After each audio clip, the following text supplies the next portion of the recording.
Ginger is very convenient to grow at home, as it needs little sunlight, and it allows for some of its parts to be left to grow in the soil while using others. What makes it even more appealing is its delicious taste.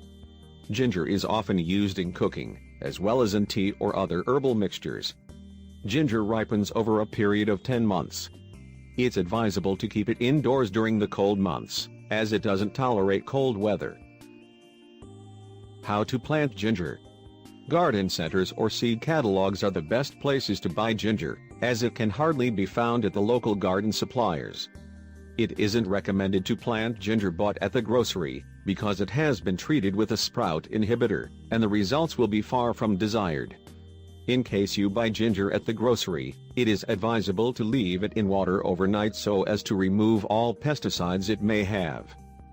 Make sure to pick a supple root for planting with tight skin, and preferably several sprouts, the greener, the better. Cut each sprout off and plant it separately in wide, shallow pots as ginger grows horizontally. Step-by-step guide for growing ginger indoors. 1. Soak the ginger in lukewarm water, and leave it overnight to get rid of any toxins. 2. Use rich, drainable soil to fill the pot. 3. Position the root in soil with its bud pointed up.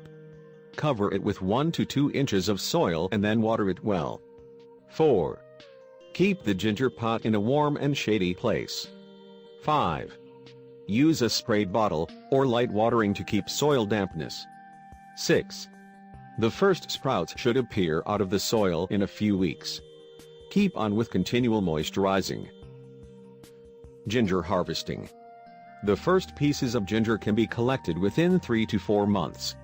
As rhizomes will have been grown by this time, you can cut off the unwanted sprouts at the edges of the pot, or you can plant a few rhizomes separately for a bigger harvest.